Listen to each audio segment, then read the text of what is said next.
Hey guys, welcome to another episode of View from the Cheap Seats, our chance to take a look at the week in sports and the week. W-E-A-K, the week in sports. There was a lot of week stuff that happened in the world of sports. Today on the show, we have a fantastic guest.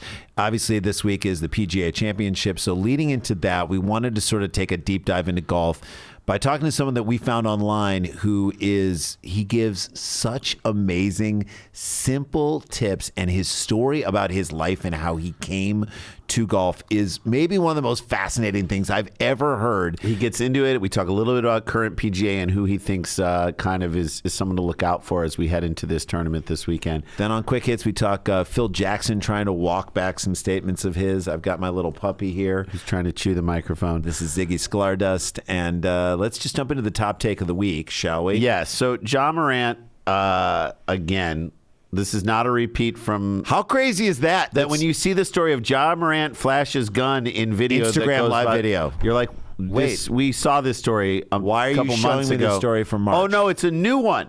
Did it again. Made the same mistake again. By the way, and he went through the whole process of apologizing and saying like... And losing money and being suspended for, was it 8 games, I think? A long time, and kind of throwing off the rhythm of... the Memphis Grizzlies. So, Draymond Green punches Jordan Poole in the preseason, before the season even starts.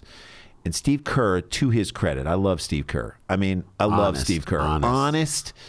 Honest, not even to a fault, but in the way that people should be honest. He came out finally after the season, didn't want to say something during the season, but after the season came out and said, you know what? That hurt our chemistry. A little bit of trust was lost. And if you don't have the full trust of everybody in that period for the entire time, you don't have the championship DNA. And that's a guy who won championships with the Bulls, 4 championships with the Golden State Warriors.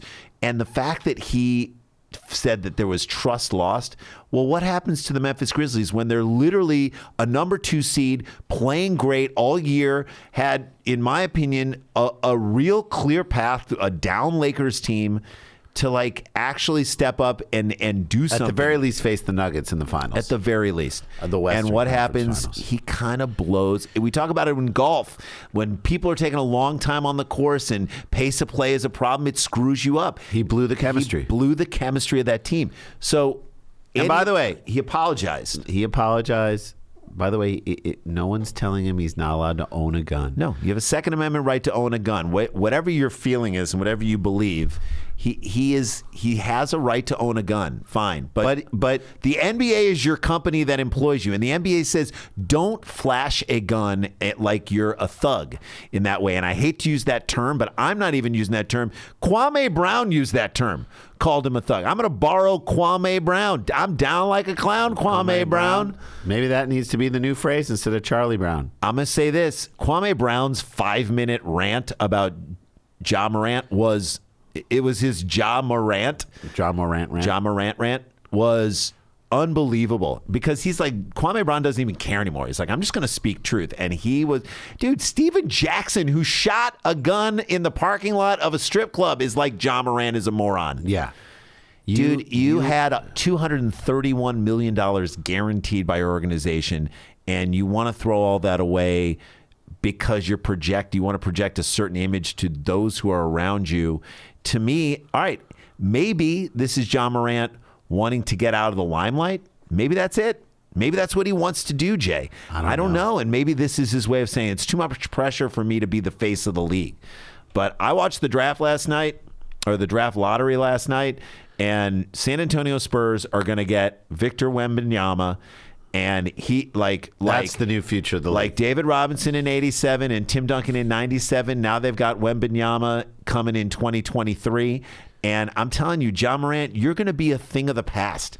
It is all going to be about Wembanyama. It's all going to be about and you better watch out for the Spurs, because the Spurs in the next few years, once they build a team around this guy and they know how, it's a championship organization. They know it's not like a rinky-dink organization that doesn't know what they're doing. They have a coach who knows how to bring them big into the league and into the game. They are going to be great, and they might take your spot.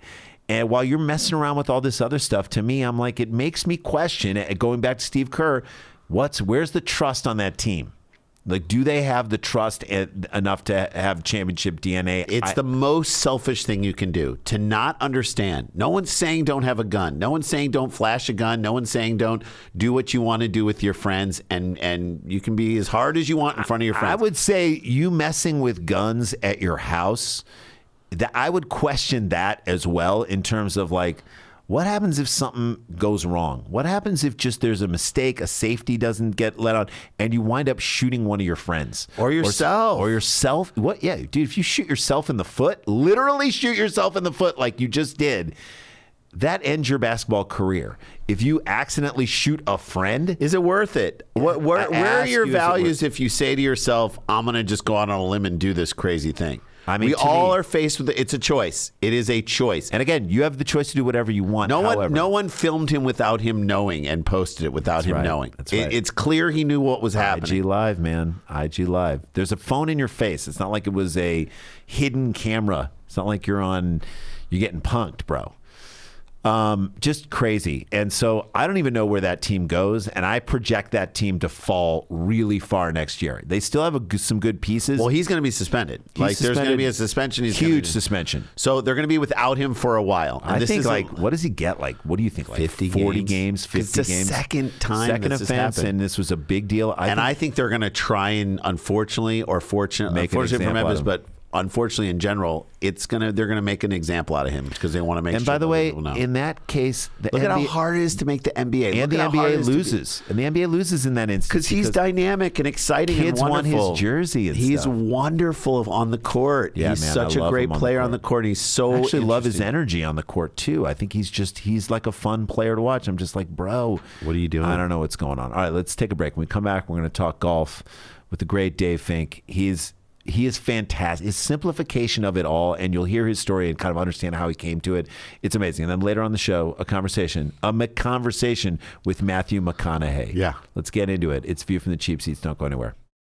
Hey guys, welcome back to the show. As promised, we are so excited to have this gentleman on. He is fantastic. We are fans of his. Now we get a chance to meet him as guys who love to play golf. You know, we sort of and have been focusing on our own personal golf improvement, which I think is something that is very big right now. There's a lot of people out like on TikTok and on Instagram, whatnot, giving advice to people. This guy's advice cuts through it all in the best possible. It is like simplify shit so you can get better at shit. That am I getting it right? Dave Fink. Dave Fink golfs is everything. But dude, welcome to the show. How are you, man? I'm great. Thank you so much for having me. It's pretty weird having someone say they're a fan of mine. I'm not used to that. Well, just gonna be honest. I'm a fan of your stuff. I feel like, you know. So obviously TikTok spits back to you the algorithm of what you are into and what you start to like and watch. It gives you more of that. Even what you talk about.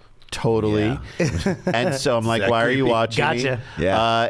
And I do think there is what I tend to watch straight through and enjoy over and over again are your very quick, very easy to understand lessons about golf. Simplify shit. Why are we making our lives so hard? I take it into the rest of my life. I'm like, can we make this easier? Yeah, I mean, yeah. That's sort of why I started doing the tips that I do, is because I grew up playing all the sports like a lot of regular people did. Yes. You know, not saying that I was an all-star varsity, captain, but in Little League, I played baseball. Yep, basketball, soccer, hockey, street hockey, lacrosse. Right. I mean, I dabbled in all of the everything, sports. especially pre-internet.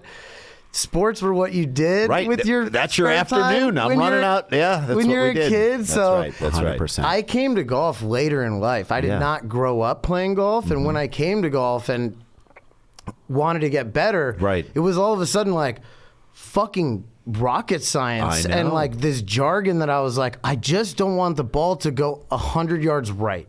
Can someone just tell me how to do that? Yeah. And that no one could. And Right. I took lessons when I started, a couple. I was like, I'm down to get better. I obviously don't know what I don't know. And I would go and they'd throw all these words at me. I'd hit a good shot and they'd tell me why it wasn't good. And then I'd hit a bad shot and they'd tell me why that one was good.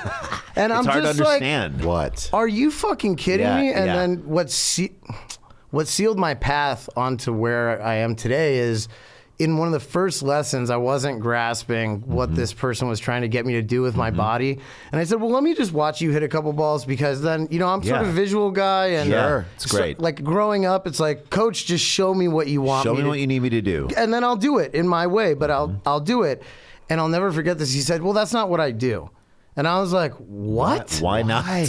You mean hitting a golf ball is not what you do? Do what you do. I just paid you to show me how to hit a golf ball. Just shut up and swing. And at that point, I wasn't good, but I was better than somebody who's not even able to hit one ball, in my mind. Sure. So I just said, fuck that. And it also was confusing, and it made it less fun for me. Right. Absolutely. When I went out there after a lesson, the whole idea of, oh, don't worry, you're going to get worse after this lesson. And I was like, what? Why? Didn't I pay you to get better? That part perplexed me. Right. And so I just felt like, okay, this information is confusing. I need to get deeper in on this subject. I wanted to know everything. Acquisition of mastery gets me horny.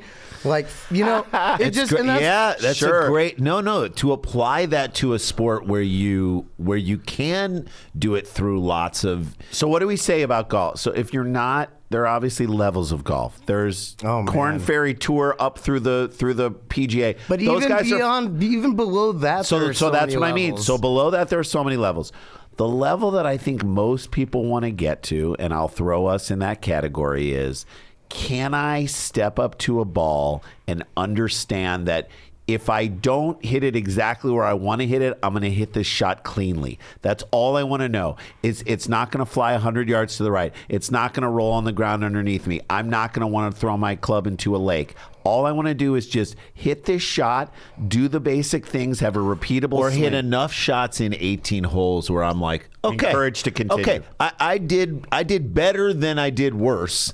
And I feel like I'm improving. And maybe I shot a 90. Maybe on a great day, shot an 86. On a bad day, shot 100. But you know what I mean? Like you can consider, and then you start playing a little more. You consistently shoot in the 80s, and you're like, this is fun. 80s golf is, I think, what the average person aspires to. Look, 80s golf is really fun. You do a lot of things really well. I think this idea of par also is not fully explained to people. If you're on a par 4. The 4 shots that it's suggested to get the ball in the hole is for someone who's a scratch golfer. That's how many shots they should get the ball in the hole. Hit the fairway, second shot on the green, two putts. But that's someone who's really good. So someone making a 5 or even a 6, especially someone who's trying to get better, that's a really good score. It's a great score. Because 4 is the suggestion of the score of in the elite best golf. That's right. Elite. But what you guys are saying rings so true for most people. And I think getting better in golf prior to COVID was like, you got to invest your life into this, your time, so much money. And then COVID happened and people were like, well, I'm just doing this for fun. But then you hit too many good shots in a row and now you're fucking hooked. That's it. And now, you're like, but if I just didn't 3-putt 4 times or whatever it is, I could have shot X. That's right. Anyone who says that they don't want to get better at golf or they don't care about improving is fucking lying. They are. And you said there's levels. It can be as simple as I just want to break 100. And that's where it starts. And people are fucking stoked when they break 100. And I'm so stoked happy. for them. And of course. People need to be 100. Okay, well, next is 90. It's like, yo, I just accomplished something cool. Let me enjoy that. Let me live in that. You know what I mean? And this is the part of golf that doesn't allow people to get better, is this idea that really good golf is almost unattainable. And it's not. It's just a game. That's right. It's just a game. And the second I realized that, it freed me up. And this idea that you have to hit perfect shots to play well is bullshit. No. I've hit 2 greens in regulation during a round and shot 3 under. I chipped in once. I fucking 1-putted the other 2 times, and I got up and down every other time. That's right. So, golf is not definable as one thing. It's just, you can play the game in so many different ways. But what you guys are saying in terms of I just want to get to the point where I'm not intimidated by the outcome and I can have fun with my game. Which is where you come in. That's because where I you come simplify it to the place where you can just remember 1 or 2 things. I was watching a chipping thing that you said. You basically were like, here's 2 ways to chip around the green. Flop shot or bump and run. And I never even understood this until you said bump and run. The club has to be straight up and down. Yes. Flop shot, you build back a little bit. I'm like, no one ever told me that. That to me is like, okay, that is one simple thing that I can do. If I'm going to bump and run this, keep my club straight up and down. Those types of things are great. You can use it right away. It's like adjustments. To me, it's like doing yoga. I don't know if you've ever done yoga or hot yoga, whatever. I love yoga. So like there are masters at yoga, like people who can bend all the way backwards and touch they can do amazing things. You can have a good day in yoga, even if you're not even that flexible, if you just go a little bit deeper than you've ever gone. And it might be an inch. It might be a half inch. And I feel like those adjustments, same thing in golf. It's why it's such a wonderful sport that you can play for your whole life. That's a project you're working on your whole life. I think what people identify with most, and I get this comment a lot, people will say, I feel like you're talking directly to me. As like, and like you understand exactly what I need to hear as a golfer trying to get better. And this is the funny part, because I was you. Right. 8 years ago, I started playing golf. I was you, that long ago. That's crazy. But that's how OCD, like focused that I am. Yeah, I decided when I started playing, I was like, this is amazing. It would be really amazing if I was better. A couple things happened early on in my golfing career that made me delusionally think I could be great. But I just decided I'm going to know everything there is to know. Because these guys are not explaining it well. I just need to know it myself. Yeah. So I read hundreds of golf books. I spent thousands of hours studying. I put every Masters winner from the last 20 years together in a database. That's amazing. And I studied their swings. And I was like, I'm going to find the one thing that all these guys do that makes them elite, because there has to be something. And I'm telling you, I almost got pushed to the point of tears. I couldn't find it. There was nothing. And I'm like, what? And I'm like, what the fuck? So then eventually, this is fascinating. After all this frustration, I cut their bodies completely out of the picture, even to the point of like their grip and like. So it's just the club? Just the ball and the club face. Wow. And I realized that that's the only thing that's occurring during the swing that's even remotely similar between someone like Tiger Woods and Jon Rahm, who have very different Look at swings. Scotty Scheffler, who like leg slides back, and Jon Rahm, who barely takes the club back. Okay, so but this goes to the whole gatekeeping thing for me with golf. Yeah. It's this like, in one vein, you go to Golf Tech and they show you Rory's swing. And they're like, if you don't hit these positions, you will not play well. That's right. Ever. And then in the same breath, those guys will turn around and go on Golf Channel and be like, swing your swing. Look how unique this swing is. Look at how unique this swing is. And if Scotty Scheffler's falling over, okay, half the shots and like, it's and crazy. He's the #1 player in the world. In the world. His consistency is insane. Both cannot be true. It cannot be true that there is a perfect swing for someone to attain and that you have to swing your swing. That's right. That can't be both true. So I realized through, and even at impact, these people's bodies are in such vastly different positions but what their club face is doing with the ball and the ground through impact, or the ball and not the ground if it's on a tee, obviously. Right, exactly. It was all almost the same. The link. That's the link. Contact. They're all finding their own way to get achieve to a specific one objective, which is contact. Amazing. So I stopped teaching positions. I mean, I'll explain things to students, but no. So when I realized this, and I would record my swing, and I could never get it to look like, first off, I was recording myself trying to look like Dustin Johnson, which is hilarious because I'm 5, well, I tell people I'm 5'10". I'm really like 5'9". Okay. But You're right. I'm like 5'10". Anyways, Dustin Johnson's like 6'5". I know. And like 240 pounds of muscle. Like, how dare I compare my swing to his? And there's a reason I could never get it to look like that, because it never will. It will not. And then once I was just like, fuck this, I don't care what it looks like, and I took the camera away and I was just like, can I make the ball go low? Can I make it go high? Can I make it go left? Can I make it go right? And I started to just understand that golf is, you just need to control the ball. You simplified it. That's all. I simplified it. You took your own advice. But dude, I had to complicate it first for myself. Right. Yes. Because I learned everything there was to learn. And along the way, though, I would dissect things and be like, okay, I get this. I get what you're saying with this. But like when I think of it this way, like a forehand in tennis or uppercutting someone with your hand or skipping a rock. Like that to me, I've done that action before. Right. And I think all this instruction, they're just telling you how to use your body. Yeah. And it's like, you don't give people enough credit. People know how to use their body. I always tell people, because they say, I know you're going to change my swing. I'm like, I'm not. I'm going to take what you do. Yeah. It's funny because we do that with comedy all the time with our friends. Like if someone gives us a script or something and it's like, hey, can you punch this up? Or someone says, can you help me with these jokes? We're always like, you don't rewrite the script. We don't want to take everything down. We want to take what you've done and just bump it up a little bit. Take what's already in there and pull it out. Like to us, here's what we believe you're trying to say with this, and we're going to help you state that more clearly and get there quicker. And which is kind of sounds weird. I'm curious, what were you doing before all this? Did you have a job, or like what was your job? I'm like, what was your pathway? I'm pretty old, man. I'm 30, gonna be 35. You're not that old. We're I'm 51. not that old, but I've lived like a lot of different lives during my one life. Okay. My path to golf was crazy. I was an athlete growing up, played baseball in high school, was getting recruited to go to college for that, busted my ACL when I was 17, did it again when I was 18, had to figure out something else, decided to go to Emerson College. Nice. Art school, Amazing. I was an acting major. I loved performing. Sure. I just love storytelling, just like you guys can understand, you know? Yeah, yes. And it was cool, it was great. I kind of became less of a jock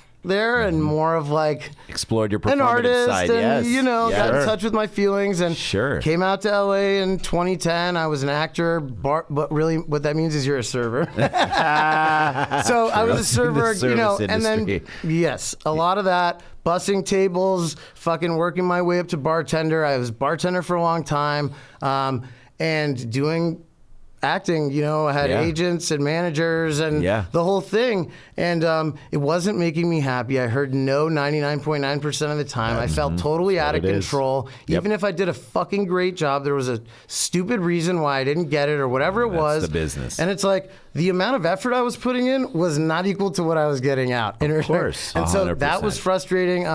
But kind of what changed everything, and I kept injuring myself through college. So I didn't play sports in college, really. I played a little baseball, but that was it. I was a skateboarder. I was a skater, and like I would do that. I was semi-sponsored skater in college, so I was really into that, but it led to more injuries. Sure, of course. My knees, both knees, ACL, MCL, PCL. Damn. Like 3 times each. What was your biggest stair set? Probably like 16. Whoa! Oh, dude, I was a savage, but it was like no fear, and you're stupid, and you keep fucking hurting yourself. So, but you got to learn how to fall, right? Which is a great skill. You do, but if you're trying to jump down that many stairs, you're gonna fucking hurt yourself. You're gonna hurt yourself. Anyways, I hurt myself really bad for like the last final time. Where it was like, dude, you're not going to be able to walk past the age of 30. Like, if this happens again. You're going to look like Phil Jackson. And so I had to get both knees done at the same time. Oh, my God. They drilled holes in my bone to try to get bone marrow to come out to be new cartilage because I have none left. You're like it was in a like wheelchair. Traumatic. It was traumatic. Yes, I had to move back in with my parents for like 7 months while I relearned how to fucking walk. If they're it was doing horrible. If they're doing that much work on you, you're like, can you add 2 inches to my penis? Just like if you're in there, just add 2 inches. Just a side thing. I'm already under. You're already knife. under. Give me an inch Add in girth. an inch. In girth. You know, an inch on either side. Either side. Wider and longer. Wider or longer. That couldn't be a bad thing. So both knees, you're laid up. You're at your folks. No, it's just sad, and my life's not going the way I wanted it, and so I come back to LA. I really can't do anything active, which is really bumming me out. I'm really depressed. Because you're an athlete at heart. I'm a bartender still, so the drinking is out of control at this point. With bad knees. Bad knees, drinking. My life was not in a good place, right? And I got pancreatitis from the drinking. Are you so now I'm in the hospital. Like it was a low. I was down, like low, and. I was really sad and depressed, and my dad knew this, and he said, let me send you my clubs. That's something you could probably do. And I said, no. Golf is lame. Okay, Was got that it, got it. Yeah. that your vibe? So my dad said, I know that you're really depressed. Right. I understand. Let me send you my golf clubs. And I was like, no. Golf was like the furthest thing on my mind. I just thought it was boring and You're lame. a skateboarder and a baseball player, and you dealt with stuff. Golf is not in the same area as that. He took me a couple times when I was a kid because he was a golfer, but it was very frustrating, very boring. I wasn't good at all. No. And I just said, don't bring me here ever again. And he understood the assignment. He didn't. But now he's like offering to send me clubs. And I said no. 2 days later, the clubs show up at my door. Good on your dad. As dads, good on your dad. So we talk about this all the time as parents, okay? And I'm sure you get this with coaching. There is... And this is wrong in the world of intimate relations with people. When someone says no, then you say, okay, I'm acknowledging this. This is consent. But when you know your children really well and you know what they might need, if you offer to do something for them and they say no thank you, and you're like, I think they might need this. Let me just send it. He may come around in another way. I'm not forcing him to do it. Let me send the clubs. So the clubs show up at your place. No, that's a great point. I sighed when I saw them. Like, I told him no, but this turned out to be a turning point in my life. I just didn't know it. And it's because he cared. He knew I was struggling. That's right. Mentally, he knew I was in a bad place. Physically, he just wanted to help. And so I just had nothing else to do. So I went and hit some balls. I thought, this is cool. Like, all right, let me go play. And it was a disaster. I shot 140. I tried to tee the ball up in the fairway on the first hole. Yeah, you did. The guys were like, what the fuck are you doing? I just clearly said, I do not know. No, I don't know. Is this not cool? It's amazing. No ball has to stay on the ground. Okay, cool? Good to know. It's great. Went back again the next day, same thing, very embarrassing. I'm also keeping score like every time I hit the ball. I think I hit the ball from the cart path 3 times because I didn't know you could take it off that. I thought you just hit it where the ball is. Great for the clubs. Anyways, yeah. Sparks flying. But it was like making the depressive episode almost like worse. Yeah. Because I'm like, okay, this is just another Let me do thing. something that's even harder. It's like it's like during the pandemic, I took my family on like an RV trip, and my kids very famously, in the lore of my family, my teenage kids were like, yeah, we've been locked up in a house with this family for the last year and a half. Let's now go into a smaller space together. I was like, they got it. That was funny. But like, let's now add more frustration to an already Let's ramp up the situation. degree of difficulty in my life. Yeah, let's just pile on to this guy. To my own let's just kick this guy while he's down. That's right. Yeah. But so I told myself one more time, if you don't break 140, I'm never coming back again. Started off the round horrible, 10, 11, 9, and I'm playing with like 3 people who are good. One of them is a 90-year-old woman who's carrying her bag and probably playing bogey golf. Amazing. I'm like almost in tears. These other guys. Which course you Harding. are? Harding, yeah. These 2 other guys are like probably single digit. And on the first par 3, which is like number 5, I think. Yeah. I'm like, what are you guys hitting? I don't even know how far these things are supposed to go. Right. They both say 6 iron. It's 190. I say, okay, I'm gonna hit 6 iron. Hole in one, dude. You got a hole in one? Third game, fucking ace, 190. Like when I hit it, I did go. the 90-year-old would just walk off the course Dude, at that point? She probably dropped her clubs and was like, see you later. They all look at me, no reaction. I throw my club. And I tomahawk it. I go, let's fucking go. Start beating my chest. Of course, man. And then I'm like, let's go.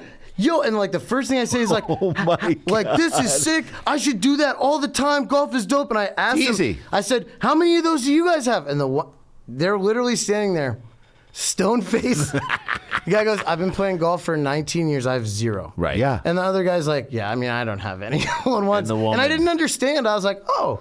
That's weird. One was like, I've been playing for 75 years and I've never. She was German. She goes, good shot. That was it. Like in a German, like muffled, good shot. That was it. Not even like nice fucking hole in one from a complete that's hacker. effusive. No, that's effusive from a German. Yeah, from a German lady. Right. She was giving it up. But I mean, Dude. still, dude, So- that is What? I shot insane. like 99 that day. Wow. I was literally the rest of the round. I was just obviously Flying. in a good mood, and I was like, "Fuck that! I'm good at golf." You know, Did you call your dad? Yes, of course you did. Didn't really believe it. Yeah. But I had all the pictures and the witnesses, my God, and then he's like, this is incredible, right? So then I told him I don't have any friends who golf. And so I don't have really anyone to brag to about. Or who would get it? Who cares Who would either? get it, right. And so I don't even really understand how significant that is. Yeah, because I've only played like 3 full rounds and I don't get it. So I take my buddy Andrew, one of my best friends who's an actor also, and we go to the Los Feliz Par 3. Yeah. And I'm like, golf is sick. I'm telling him you have to come, and he's like, and I'm like, I'll pay for us. It's like $5 each. Yes. Swingers course. We get to the second hole where there's like that little kind of hill next to the. Yes. And I'm all telling him, if you just hit it left onto the hill, I think it'll roll onto the green. I hit it left onto the hill, and it rolls onto the green like a movie, slowly into the hole. Like, you hit another hole in one. Goes into the hole. Two aces in like 2 weeks. 2 rounds. In like 2 rounds, literally in the first 5 rounds of playing golf. And at that point, I'm like, God wants me to do this. God wants me to do this. Like God was like, you are and I don't chosen believe in God. Jewish golfer. You are going to bring golf enjoyment to everyone. But this is insane. I'm like, have you written a book about this? No, because it's kind of unbelievable. No, you have to. So it's like I'm telling you right now. It's just unbelievable enough to be believable. It is believable because you're telling. I don't question it. I believe that you're telling the truth. Like, and a couple months later, 7 months, 6 months later, I shoot 72, like by accident at Harding. Like every fairway. That's unbelievable. Like, no, it was literally crazy. So then, but after the second ace, I called my dad. I'm like, Dad, I hit another hole-in-one. This is a week after I hit that one, and he goes, now, Dave. A hole-in-one is when the ball goes in the hole in one shot. You don't hit twice. Because he's like, this guy must not understand. This kid must be chipping in from off the green and saying hole-in-one. I'm like, no, I swear to God. From the tee. First shot from the tee in the hole in one shot. And then he's like, this is unbelievable. So anyways, I transferred my addictive personality from alcohol and substance abuse into golf. And when I tell you, I stopped going to the bars and I got kicked out of Griffith Park at night from park rangers. Like, the park is closed. It is 2 a.m. They used to keep the lights on though outside the clubhouse. So there's like 2 putting greens that are illuminated. That's right. Yeah, and I would literally, like everybody else, and that was how I kept myself away from substance. Because if you're out on the putting green, you're not at a bar. And I'm not tempted. I can sit there and smoke my weed and chain smoke cigarettes and do whatever I need to do to stay away from doing coke and fucking drinking or whatever. Right. I was going to get it. Substance, but I got okay, you. California sober, you get it. But for someone like me, I just needed to stay away from alcohol. Amen. I got you. And like, I found my own way to do it. Golf became my savior, and golf was cool to me because, unlike acting, if I put in more time and I really dedicated myself to perfecting this craft, I would get better. And I started getting better. And then I was like, you know what? But how did you get the mechanics of the swing? Was this when you started studying the golf as you were playing? Like, I started getting better, and then I'm like, okay, wait, how do I really get good? So I went and took those lessons. Yeah. And then I was like, holy shit, I'm already better than these guys who are teaching. Mm-hmm. So I'm not going to listen to them. I bought the Ben Hogan 5-lesson swing book. It's like 100 pages, maybe like 80 pages. It's 80 pages. I read it like 1,000 times. Because in it, he uses a lot of examples of other sports and sort of doing stuff, but in like old-timey way. I mean, sure. But I was like, and at first I didn't quite get it, but I kept reading it, and I kept understanding, and then I kept watching his swing, and I'm telling you, I studied I wanted to know what was happening, and then honestly, a turning point for me was on the course as a single. I met by chance a mini tour professional golfer named Charlie Milano. And I didn't know, he was just a single that joined our group. And I think I'm the best golfer in LA because I'm breaking 90. I don't know anybody else breaking 90. So this fucking guy off the first tee, I swear to God, I've never seen a drive like that in my life. What course? Same thing with Harding. And so first tee on Harding is... It was Wilson. No, he joined up with us like on a random hole. Okay. It was his first par 5. Second par 5 on Wilson. It's like a dogleg left. It's like 560 yards. Yep. Dude hit it over the tree with a draw and it went like 340. And I was like, who is this guy? No, literally. How? Yeah. Is that a mistake though? Right. And then like he just crushes. Hits it up there, and then a wedge that like I think is sculled over the green, hits and goes spinning towards the flag, and now I'm like, how is he doing this? No, but this obviously is like he's having a good day. Right. Because it's one hole. Anybody could have a good hole. But then like 3 holes of this nonsense, like like ball going left to right, ball going high, ball going low. And I'm like, yo, if you're playing golf, I'm not. Like, whatever you're doing is not what I'm doing. No. We're both at the same course. Yes. You were like an open mic comic who had some good nights, and then you That's like step Dave in, Chappelle. and Chappelle shows up, and you're like, oh, shit, all right. Okay. That's I'm like, comedy. oh, that's a joke? No, never mind. I should just quit. But Right. but at the same time, it changed everything. I simply said to him, how are you getting a divot? Like, and how do you get the ball to spin on the green? Right. And I expected this whole jargony explanation, and he literally just said to me, I'm just trying to use the face of the club to trap the back of the ball and squeeze it into the ground. That's it. And I was like, That's it? that's it? I said, well, that is different from what I'm doing, because what I'm doing, I kind of... Trying to scoop it up almost. There's a leading edge to the club, which is the sharpest part at the bottom. And with a wedge, when you set it up behind the ball, it looks like that's facilitated to literally get underneath the ball. Like, that's how it looks like it's set up. Right. So I was doing that, just with no consistency. Right. 1 or 2 would be perfect, and I'd be like, okay, I'm just not good at timing this up. Now and you're describing my Now game. this guy tells me I'm not even trying to do that. That's impossible. Like, I'm just covering the back of the ball. And I was like, what? That's and then I started amazing. to try to do that. Immediately I got better. And this is what changed. I'm like, okay, so it's not about having a perfect swing. It's actually about understanding your objective on every shot and finding your own way to accomplish that objective. And when you do that, you can just be like, oh, okay, I want to hit the ball there. Okay, cool. How am I going to do that? Got it. This is the club. Do it. Because if you're standing there over the ball thinking, okay, this is driver, that means my feet have to be a little wider. Don't forget. Wait a little back. Okay, taller in the chest. Get the hands low. Okay. Oh, that weaker grip, stronger grip. You're already have lost. Right. Because you're not. The swing becomes an afterthought. Right. And I see it all the time at the range. People are practicing transition, top to bottom, right here, never into impact. It's all from takeaway, and then they're pausing here. Yeah. I never see amateur beginner type golfers practicing just club firing through the ground. Yeah. Club firing through the ground. That's it. It's just all like takeaway and your contact is bad because you never practice it. That's so when right. I teach lessons, people are like, I don't want you to change my swing. And I'm like, I'm not well, gonna. can I see your swing? And then, sorry. No worries. Jesus This is Christ. fascinating. This is so fascinating, dude. So people are like, I don't want you to change my swing. And I go, okay, I'm not going to even take a video of your swing. Right. I don't even actually want to see your swing. I'm just going to explain to you what the job of the club and the ball is at great. impact. That's it. And Simple. then they start hitting balls. Rand, we need to both take lessons. After, We are. After I We're explain signing up for a what lesson. the objective is, they start hitting balls. We make small tweaks from there. But then I take a video of their swing and I go, oh, isn't this crazy? Look at all these positions that are now perfect. And they're like, dude, how am I doing that? And I'm like, because you're not fucking trying That's right. and thinking about doing the positions. You are making a good swing. This is the problem with high-speed cameras, okay?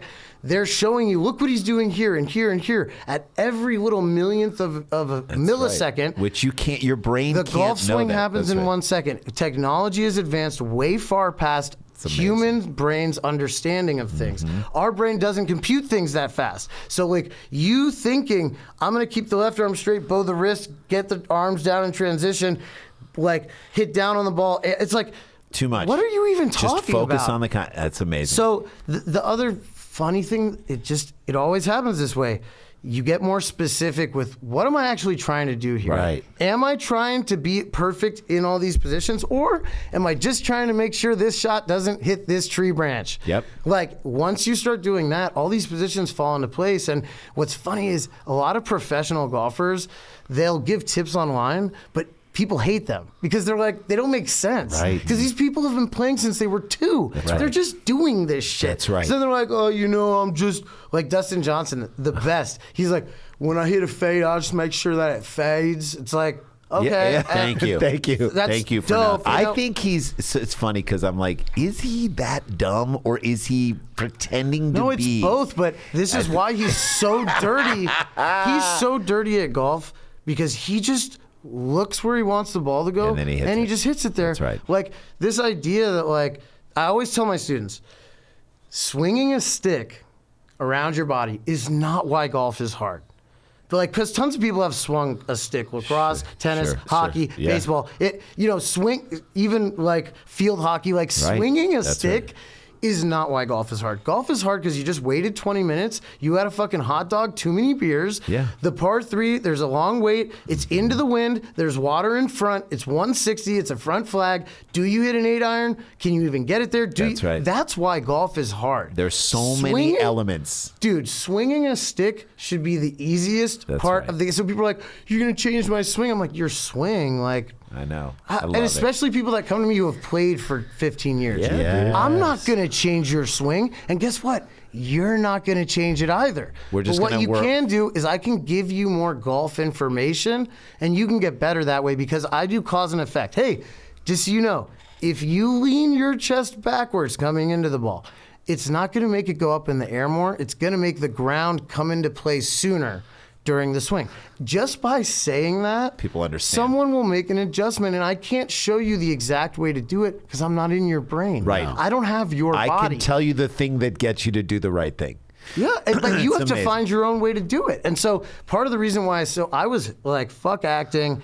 I just love golf. Crazy I just want to teach golf. And then because of that, I'm online. Yeah. And I see all these tips, and it's the same tip over and over again. It's like, if you're chipping, take a 9-iron and put the ball back in your stance.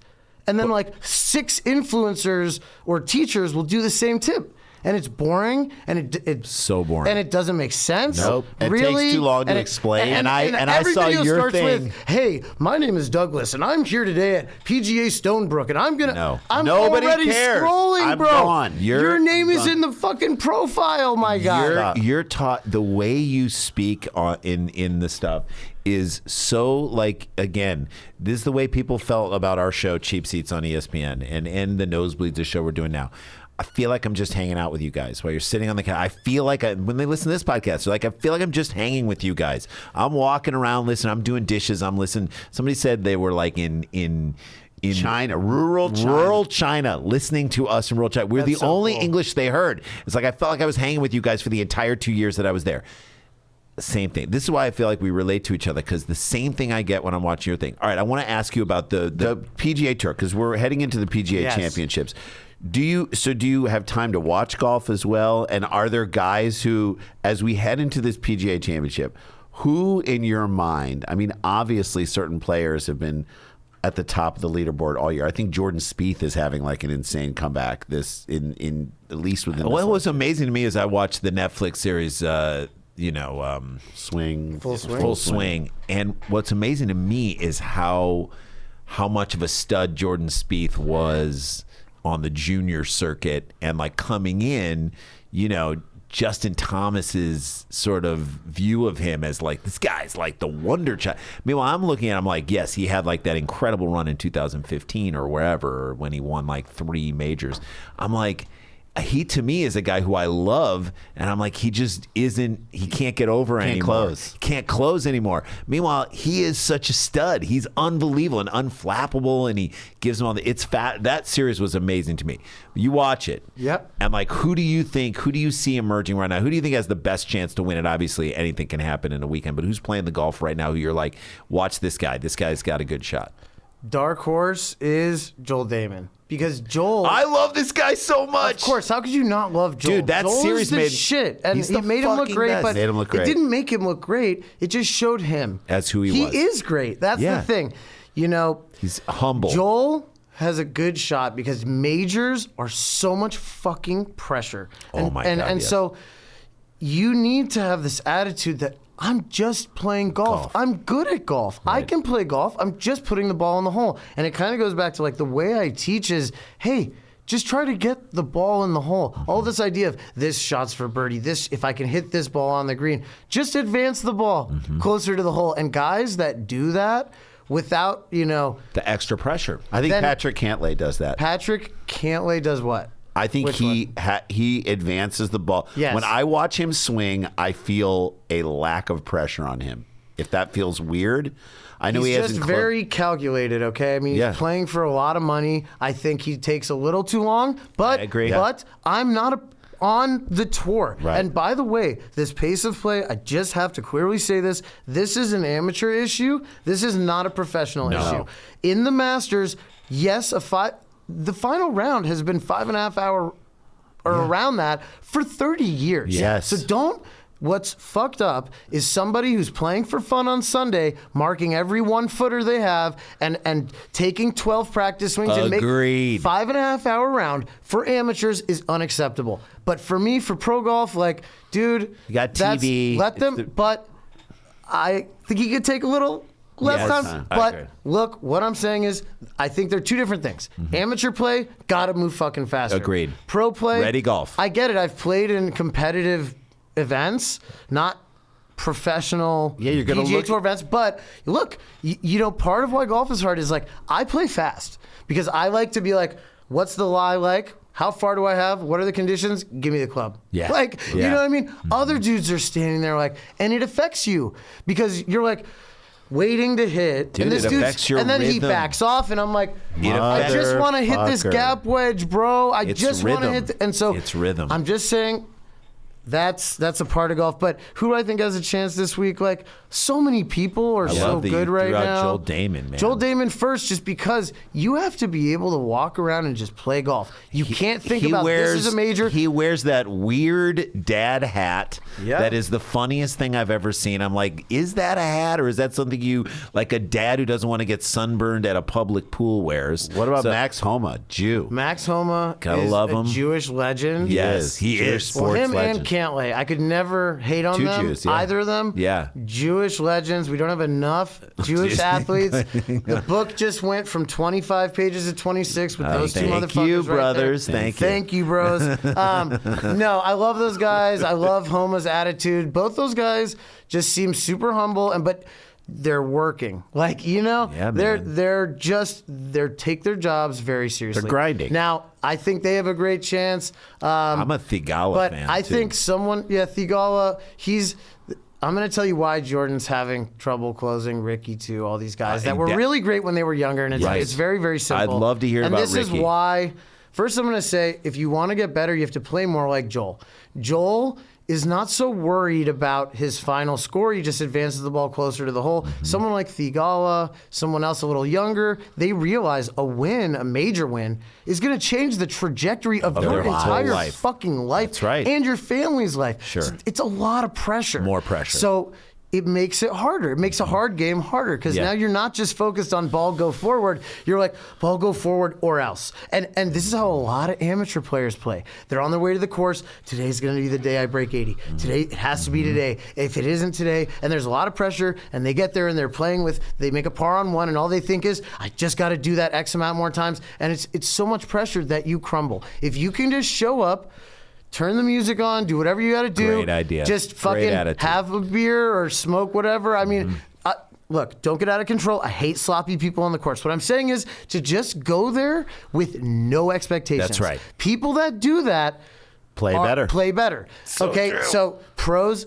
and amateurs. Now, what I want to get to is Jordan and Ricky, guys that were, when they were young, unstoppable. Studs. Killers, a little bit older, something's going on. That's life, bro. Yeah. And like, as someone who started playing golf later in life, I would play with kids. They have no fucking fear. None. You remember being 14 years old and like, don't care. when I was like 15 and got my driver's license, I put my dad's car, sorry, Dad, this is a terrible story, on auto driver with cruise control, like 60. And I was out the sunroof with my hands up, driving with my foot.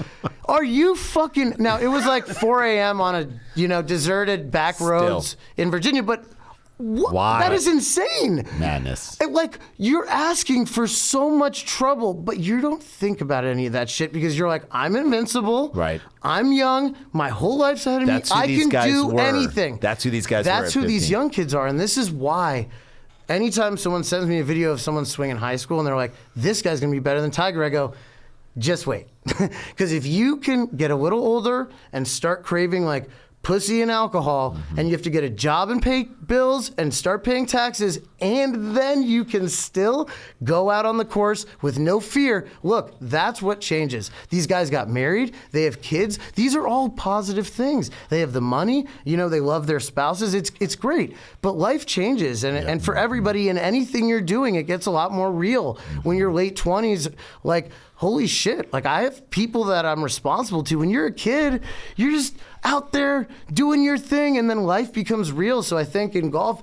you see it's hard for kids to transition into adulthood and remain that savage Fearless. and carefree. So and fearless. Tiger was in an arrested development. His whole life. He was that teenage kid his whole life. It's why he made mistakes in his marriage. It's why he was unfaithful in the thing. And then when on Thanksgiving weekend in 2008, right? That's what it was. The wife finds out. She comes out at 9. They comes out with the golf club attacking his car, and all of that world, that bubble that he was in, where he was able to keep everything at bay, burst. There are consequences to actions, and I mean, I'm not perfect. No one is perfect. No. So, you know, and you got to remember that in golf, you're going to make mistakes. That's the only guarantee. When I read Ben Hogan's book, the number one thing I took away from it, towards the end, he's like, when I'm playing golf, I tend to hit one good shot per round. And I'm like, what?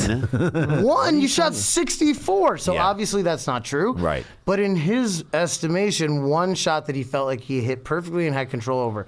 When I read that, I was like, wow, that's freeing. Yeah. I don't need to hit so many good shots. That's right. Like now when I miss the green on a par 3, okay, chipping and putting exists for a reason. Well, it's what I'm you not said. a bad person for missing the green. There's a different way to get 3. There's a different way to get 4. I can chip in. If you're walking up to the green cursing yourself, you're not focused on where does the ball need to land on the next shot to get closer to the It's the most hole. compounding mistake sport ever. And it is the most, how can you talk about acting, where you come from that.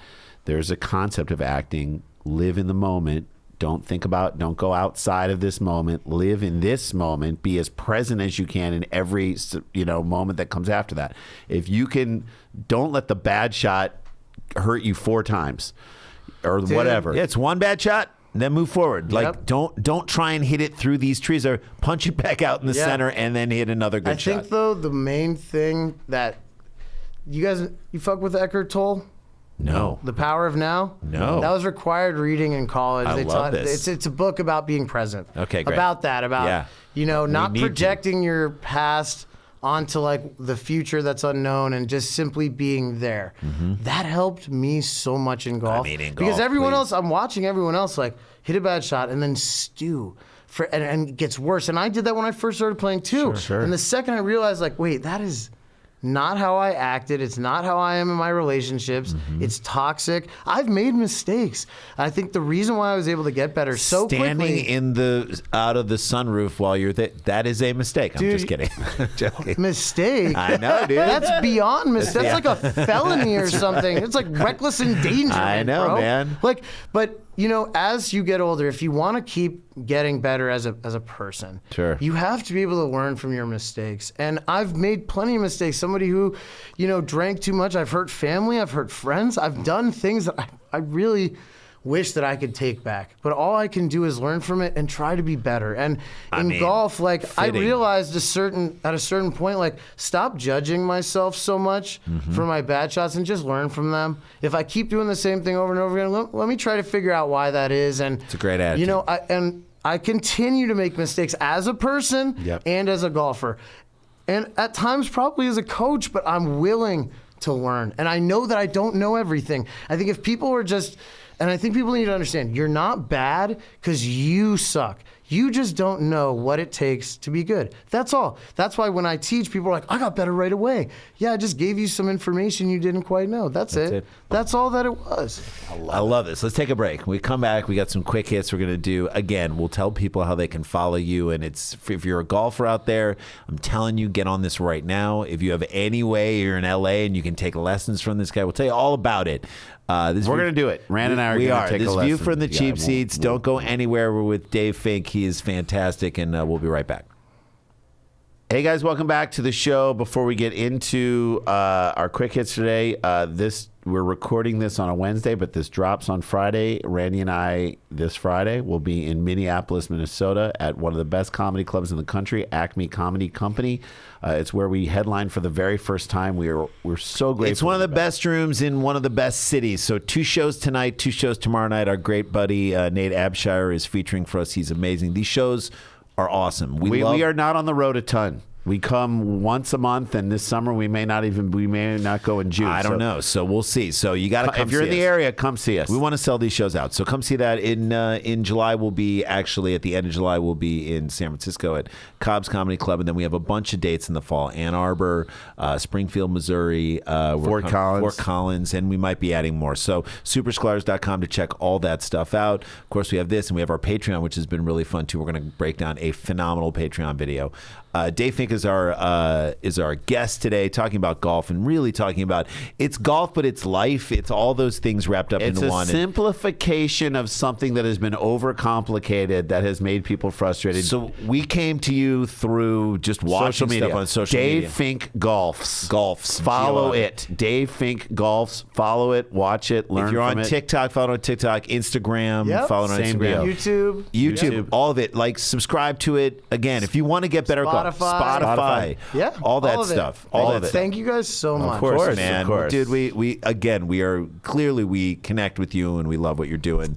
And so we want everybody happy to promote. Man, all right, let's love you guys too. And as somebody who came to golf late in life, I feel you. We're all on the same team together. That's right. We're just dudes that love a sport that are just trying to get a little bit better. We're going to go on a journey with you. We're going to take a lesson from him, and we'll further expound on that on our social media and whatnot. Let's do it. All right. So in quick hits, Phil Jackson. I don't know if you heard about this, but this was crazy.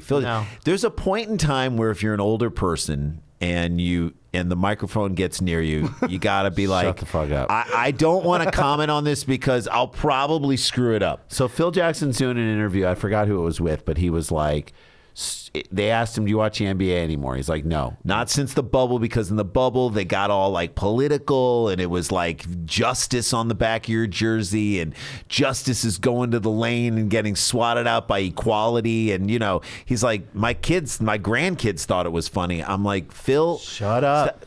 Nice generational bigotry. I love Phil Jackson to me. But Phil Jackson, so you do understand that the reason they did that is it was in the wake of the George Floyd stuff.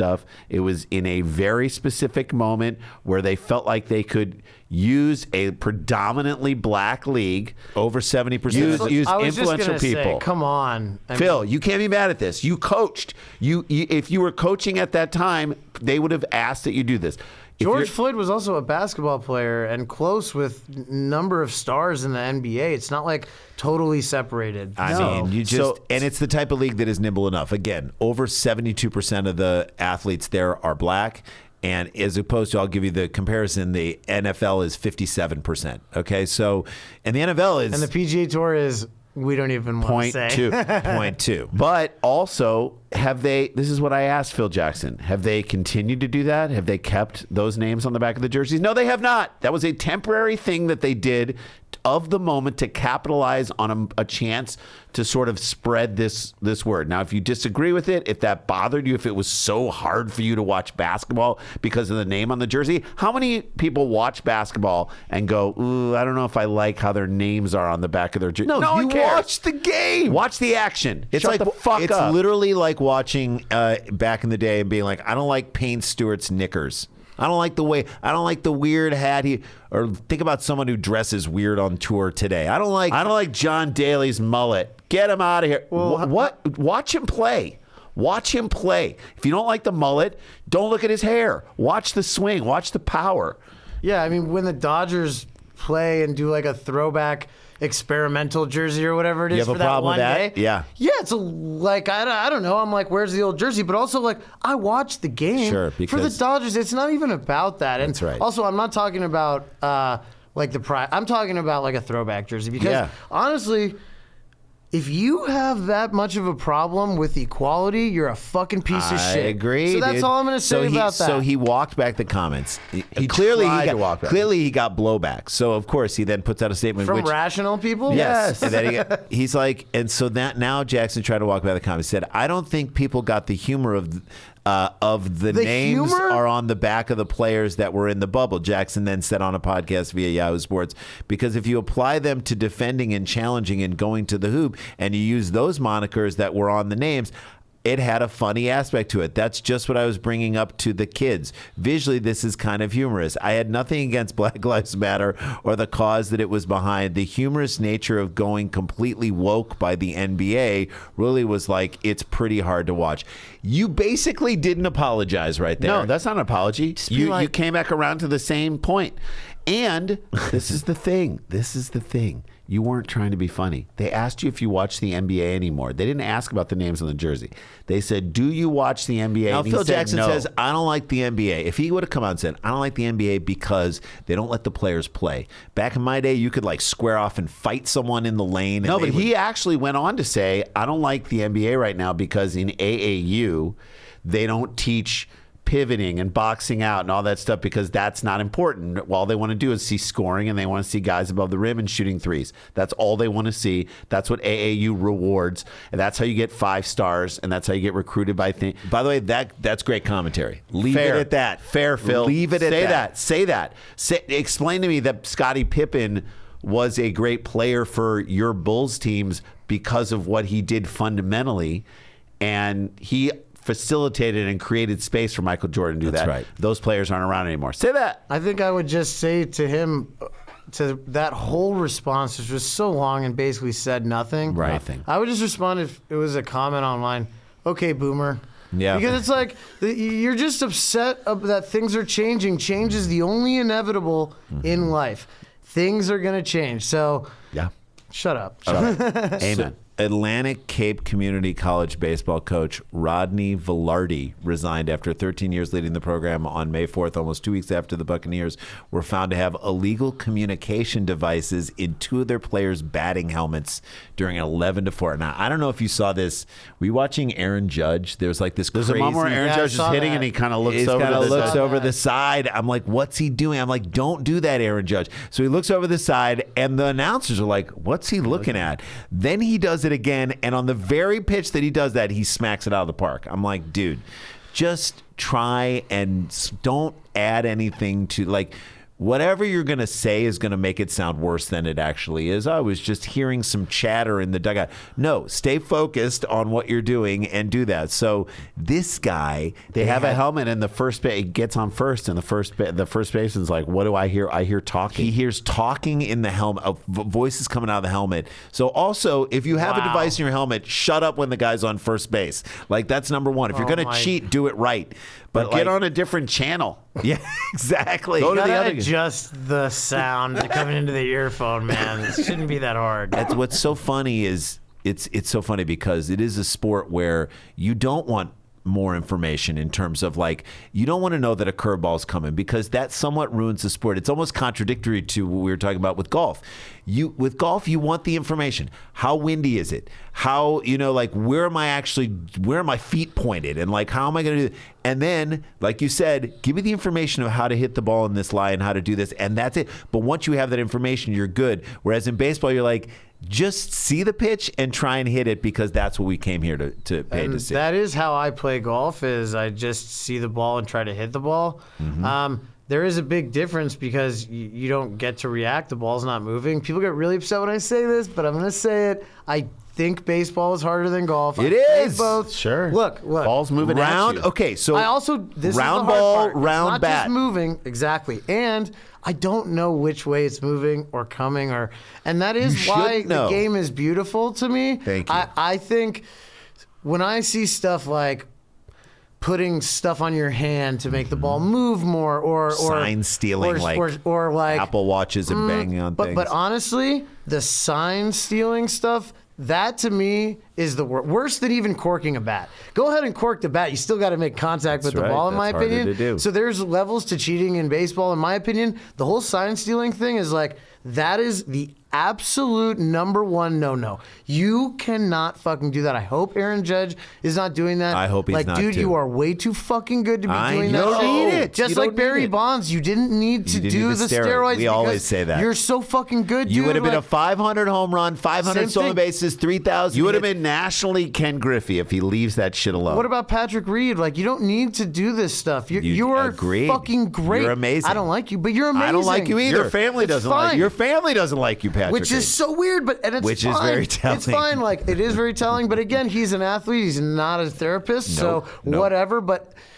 don't cheat. Just I don't cheat. agree. I think golf lends itself to so much more cheating. I know, And in dude. amateur golf, though, like if your ball is on a route, though, and you're a fucking dentist who uses his hands to operate on people, like moving it, is that cheating? I don't know. I don't think so, in my opinion. You're out there to have fun. That's right. Just move it 2 feet so that you don't break your fucking wrist. But like golf, again, there are other ways to cheat, obviously, but Sure. that's a whole other thing. Well, but golf is like there is the sign your card, count your scores, do the right thing, follow the rules. Like there is a gentlemanly, gentlewomanly, or like human element to it of like there's an honesty to it that when you do it right, it's what makes the sport. Yeah, great. it's the only sport, a professional sport, where the players themselves are responsible for Keep the keeping their own score. Yep. And you know what? That's why people get upset when they're playing with someone and they say, "What do you have?"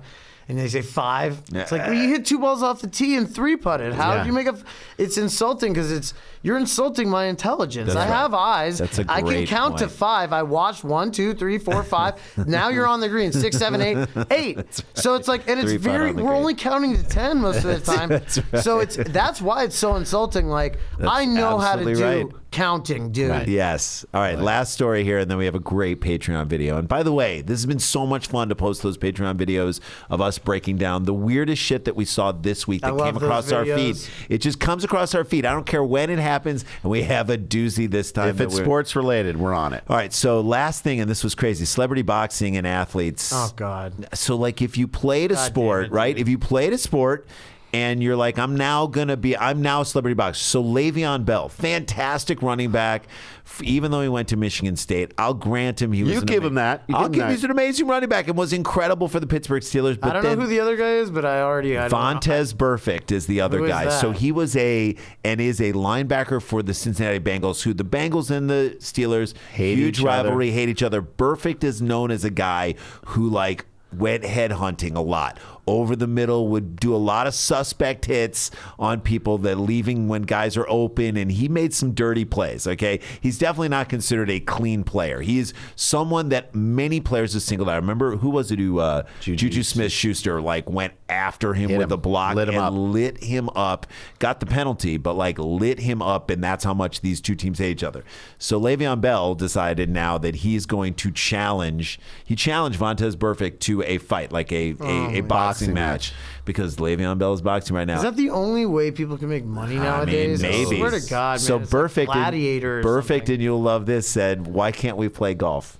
That's what Burfect said. Better, right? It actually made me like him more. That he's like, "Let's play golf." I love that. How great is that? Like, and I'm sure they're not good, but how fun would that No, be? it would be amazing. Amazing. 108 to 106. You know, I feel like, and this is why I hate these fighting videos on Right. the golf course. It's just, Oh my it's God. not funny. Don't do Dude, that. That's not what this is. you know that hockey. like 4 guys, like you saw You that can one kill video. someone though with a golf With a club. If you hit someone, and there is actually somebody who's on trial right now for this, hit somebody in the head and left them with brain damage. That's right. You are outside. You paid money to walk around and hit a little ball. Why are you so seriously? mad? And look, when I first started playing, I'd get mad about pace of play and That's stuff. right. And as I played more, it's like I am so Lucky to be standing and here. privileged to even play this game. That's right. I've gotten so much better about that. I never. If you can get mad about the pace, but don't project it. Do not fight other people. No. Do not, if a ball comes close to you, just say, hey, it's okay. I know you didn't mean to do that. That's right. Do not start physical fights with people. So I love that dude saying, let's play duke it golf. out on the links. Let's yeah, play golf. Like what you said, my 108 to your 109. Yeah, 108, That'd be great. That's Like, a great. I love that. All right, that's a great way to end this. And coming up after the break, we talked to Matthew McConaughey. Did you know he had that A seminar, yeah, he had about a how to gigantic seminar. LIVIN, how to live life. Livin and how to do this. So we'll talk to him on the other side of the break. Again, Dave Fink. Dave Fink Golfs is it, at Dave Fink Golfs. I think you should write a book about your life. That's my thing to you. Or you could write that book and then go out on a tour and speak, because I think the combination of you sort of changing your addictive behavior and putting it into something like this and changing the course of really, I have a title for it. Get out of the hole. Get out of the hole. A hole in your life, and you got out of the hole. Get out of the hole, Dave. Dig it out of the dirt. Come on, dig it out of the dirt. So, and then Patreon fans, we have a fantastic video. You have to join our Patreon. If you're not on our Patreon, I don't know what you're doing. We do new episodes of Cheap Seats every month, cheaper seats. We did Roof Ball. We're doing full contact juggling coming up. And then we have a putt-putt from 1987. with Billy Packer, who's calling it. All that stuff is only available on our Patreon. It's $5 a month. It's a cup of coffee every month. Not even a cup of coffee. Everybody who's listening should join that. This is a great way to support comedians. It is a great way to support us as we continue to do this podcast, all this content. Dave's going to do the Patreon with us, but thank you for being on the episode. Love you, buddy. Thank you guys so much for having me. I appreciate you guys. All right, we'll be right back with more View from the Cheap Seats right after this.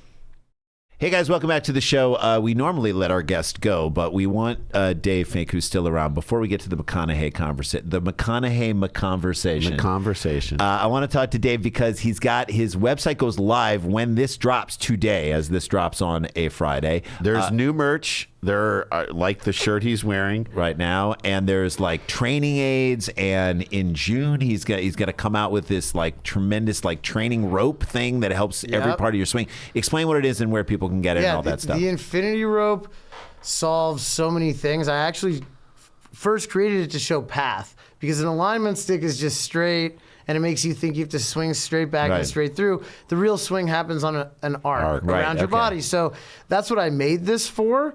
And then when I got it in my hands, it was like, oh my God, you can do so much other stuff with it. Put it around your waist. It shows you your hip line so that you can see where your hips are at every part during the swing. I love it. Same thing with the chest. Keeps your arms connected. You can put it over your chest and look down and putt so that you can see if your chest is moving with the putter head. You can coil it up and put it next to the ball so that you can learn how to hit ball and then turf. There's just so many different uses for it. So that's coming out and in June? I use it every day to teach students in my studio. So releasing it to the public in June. DaveFinkGolfs.com. Yep, DaveFinkGolfs.com. So that's where you can get. And subscription service. He's a busy dude, but there's a way for you to watch his videos and send in your swings, and you'll give notes and stuff like that. And the subscription service is going to be very straightforward. All the tips I give online right now are free. They're also not totally explained. It's a morsel that you can use right away to get better. The subscription service, every video is going to have a drop down 30-minute explanation of cause and effect of this tip. I love it. Again, DaveFinkGolfs.com. And with that, let's jump into this McConaughey conversation. Let's do it. Hey guys, welcome back to the show. As promised, Jay, I don't know if you've heard about this, but I'm getting a ton of information on all of my social media about this Matthew McConaughey seminar retreat. Yeah, like what is betterment. It's not Scientology. Self-improvement. I don't know what it is. It's Livin. It's Livin. Livin. Well, we have Matthew McConaughey, and we wanted to ask him what it is on the show. If there are any sportsisms to it. There's also news of him and Woody Harrelson potentially being brothers. Matthew McConaughey, Matt, how you doing, bud? All right. Let's get that out of the way up top. I'm doing great. How are you two gentlemen? We're doing great too. I just am curious how in the world this whole thing came to be. What is it? This men's conference? Well, first of all, it was called The Art of Living. Okay, it's the art of living, which is an art. Yes. Okay. There's a style to life, right? Everybody has their own style. Yeah. And so, as a man who is an artist, not only do I create art at work, I create art in my everyday life. I mean, even when I'm standing at the urinal, if I can talk out of school, I'm making art right there. You are. Yes. You're painting a picture. Sure. I'm making a design because I'm thinking creatively. Now, someone can say, "Oh, that's potty humor." No, not for me. No, that's every moment art. of my life, every breathing second is a chance to create art, and that's what I like to do. So I want to share that gift with everyone out there. That's not a Jackson Pollock. That's a Johnson Pollock. Anyway, just thought I'd say that. See, he likes That's why I love you. Thank you, Matty. Thank you. Now, you guys actually are genetically related. Is that correct? We are. And so there's no question that we are. We share genes, but apparently there's like some information out there that you're True Detective co-star and Woody Harrelson. You guys are you could be brothers. How is this possible? Well, I mean, we've always been brothers of the bone. We've been bone brothers for a long time. You do love that weed. You do love to get that pull on that weed. Yeah, that's right. We like them. But here's the thing. Now, my mother, who married my father, rumored 3 or 4 times, and never really quite completely battened down the hatch on how many, but she married him multiple times. This was an in-between one of their marriages. Yeah. Okay. She was in West Texas. There you go. She was out there in West Texas where out in the West Texas town of El Paso, met a beautiful American boy. Okay, there you go. And they had a little Mexicali blues. Fun under the sun. Yeah, that's right. They had a little fun under the sun, and Matty Matt was born. Well, guess what? That man also happened to have sired another a pony named Woody. Are you serious? Could this be? Wow. You guys, I mean, like, that would be an incredible admission of information. It's a lot of talent. I mean, you know what? Just keep boning. That's what I say. That's keep on boning. Keep boning. Keep living and keep boning. Keep living. Just be living. Just keep living. Just do life. Just love life. I've got all kinds of acronyms for this. Did a lot of people join the conference? And what do you think? Was it a Zoom or was it in person? Well, a lot of people would like to know the answer to that, wouldn't they? Yeah. They'd like to say, "Hey, well, were there really people there? Or was that an applause track that you had? There'd be some sudden uproar. Well, I don't know. That's the mystery of life, right? Maybe there were people there. Maybe there weren't. Maybe it was all AI. Maybe I'm AI. Maybe you are AI. Come on, man. I don't think you're AI. Maybe Interstellar was actually never made. Maybe it's yet to be made, and then we will send it back in time, and then you'll watch it at an undetermined time in the past future. But here's the thing. I'm so confused. What was really important for me was to make it affordable. Yeah. Yes. Well, how much was it? And at the promotional price of $397. That's too much. That's a lot of money. Every person in this country, I think every person in this country is willing and able to spend almost $400 to get the secrets of life from me and Tony Robbins. And Tony Robbins was a part of it. Wow, that's amazing. Amazing. Yes. I mean, he's a big boy. He is a big boy. That's a big boy. Do you think he can dunk? Could he dunk? Does he have the skills to dunk a basketball, or at least a great? He could definitely play offensive tackle for the Texas Longhorns, right? He told me, and this is on the down low, he told me that he actually once was at a conference in Salt Lake City in 1987. Sure. And he ran into Mark Eaton. 7'4". All 7'4" of Mark Eaton. He took off his tie and said, "Mark, let's go." Let's go. 1-on-1? They threw a peach basket on the wall, and the rest is history. Oh, my God. Is it history? No. I don't know what happened. Jay and I wanted to do a cooking show. Jay and I wanted to do a cooking show with Mark Eaton called What's Eating You. Could we have pulled that off? I love it. I love it. I can make it happen. That's the art of living. He knows. That's the art of living. He knows how to do it. Art of living. MIH. Make it happen. MIH. You always do, and I'm so happy every time. I feel better every time he comes on the show. I love it, Matty Matt. Good luck to you. Man, you should feel better every day. You put that foot on the floor, and the other one follows. Hey, now it's a great way to look at Amen. it. God bless you. If you believe in God, FOTF, foot on the floor. I love you, buddy. TTG, time to go. All right, there you go. Little McConaughey conversation, and all right. Our buddy Dave Rath said if McConaughey ever joined the Proud Boys, he'd just be like, all right. Oh my God. Good joke, Dave Rath. Guys, we'll see you in Minneapolis. Acme Comedy Company tonight. 2 shows. Tomorrow, 2 shows with Nate Abshire. Come see us. We love it, and support our Patreon. We just came up with and broke down a hilarious wrestling video. We love you. Punch a waterfall, and this is my new puppy. And he. Oh my God! Look at this guy. He did all right. He did great the whole thing. He slept the whole time. He was great. We'll see you next week, guys.